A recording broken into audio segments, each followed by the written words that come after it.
حضرت رابعہ بصری رحمۃ اللہ تعالی علیہ، آپ بچپن کے اندر کنیز تھیں، خادمہ تھیں۔ آپ کا جو مالک ہے آپ کے اوپر بڑا ظلم و ستم کرتا تھا۔ ایک کام ابھی ختم نہیں ہوتا تھا تو دوسرا کام کرنے کو کہہ دیتا۔ آپ سارا دن اپنے مالک کے کام کرتی اور رات کو ساری رات اللہ کی عبادت کرتی۔ آپ ہر روز 1000 نفل اللہ کی بارگاہ میں ادا کرتی تھی۔ یہ آپ کی زندگی کا معمول رہا۔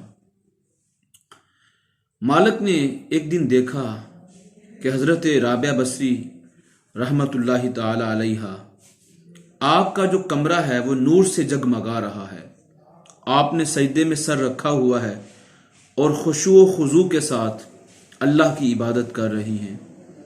جب آپ کے مالک نے آپ کے کمرے کو جگمگاتا ہوا دیکھا، آپ کی آنکھوں میں آنسو دیکھے، آپ کا اللہ سے باتیں کرنا دیکھا، تو آپ نے صبح حضرت رابعہ بصری کو آزاد کر دیا۔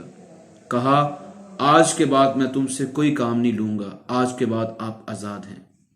آپ جنگلوں میں چلی گئیں، وہاں پہ جا کے آپ نے اللہ کی عبادت کی۔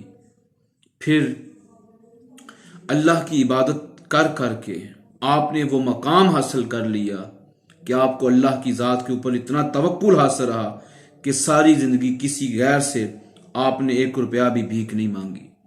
جب بھی کوئی زندگی کے اندر مشکل وقت آتا، آپ اللہ تعالیٰ کی طرف رجوع کرتی۔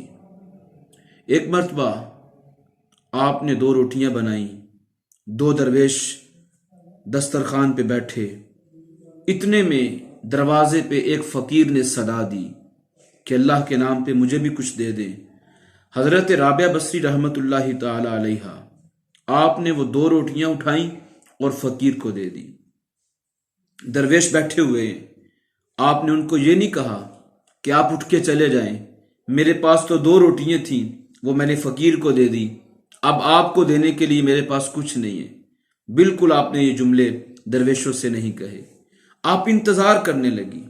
اللہ پہ توکل تھا کہ میں نے 2 روٹیاں دی ہیں، اس کا وعدہ ہے کہ میں 1 کے بدلے 10 عطا کرتا ہوں، تو میں نے 2 دی ہیں اس کے راستے میں 20 کا انتظار کرتی ہوں، وہ مجھے ضرور عطا کرے گا۔ ایک مالکہ نے اپنی کنیز کو 18 روٹیاں دے کے حضرت رابعہ بصری کے پاس بھیجا۔ آپ نے اس کنیز سے کہا کہ یہ لے جائیں 18 روٹیاں، یہ ہماری نہیں ہیں، ہماری نہیں، اس کو لے جائیں۔ کنیز نے سارا واقعہ جا کے اپنی مالکہ کو سنایا۔ کہا، یہ کھانا میں رابعہ بصری کے پاس لے کے گئی، لیکن اس نے تو قبول کرنے سے انکار کر دیا۔ وہ کہتی یہ کھانا میرا نہیں، تو مالکہ نے کہا، اے کنیز وہ سچ کہتی ہیں، یہ 2 روٹیاں میں اس کے ساتھ اور ایڈ کرتی ہوں، اضافہ کرتی ہوں، اب ان کے پاس لے جاؤ۔ وہ کنیز 20 روٹیاں لے کے حضرت رابعہ بصری کے پاس حاضر ہوئی اور آ کے کہنے لگی، یہ میری مالکہ نے کھانا بھیجا ہے۔ تو آپ نے فوراً اس کو قبول کر لیا۔ کہا، ہاں یہ اللہ نے بھیجا ہے، کیونکہ اس نے وعدہ کیا ہوا ہے کہ میں 1 کے بدلے 10 عطا کرتا ہوں۔ تو میں نے 2 روٹیاں فقیر کو دی، تو 2 کے بدلے اللہ نے مجھے 20 دینی تھی، تو اب اللہ نے مجھے عطا کیا ہے جو میں نے عطا کیا تھا فقیر کو۔ تو یہ آپ کا اللہ پر توکل تھا۔ وہ پھر آپ نے کھانا درویشوں میں تقسیم کیا اور ہمیں یہ سبق دیا کہ جو بندہ بھی اپنی زندگی کے اندر اگر اللہ کی بارگاہ میں 1 روپیہ خرچ کرتا ہے تو وہ اللہ پہ اتنا یقین رکھے کہ اس کا رب اس کو 1 کے بدلے 10 ضرور عطا کرے گا۔ آپ نے اسی طرح اپنی ساری زندگی اللہ پر توکل کیا اور آپ نے لوگوں کو بھی اللہ پر توکل کرنے کا درس دیا۔ آپ رات کو عبادت کر رہی تھی، ایک چور آیا چوری کرنے کے لیے۔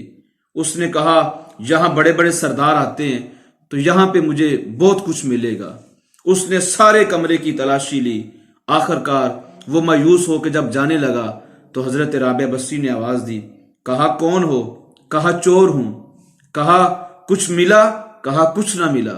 کہا، جلدی جلدی وضو کر کے تو میرے حجرے میں آ جاؤ، اگر کچھ اللہ سے لینا ہے۔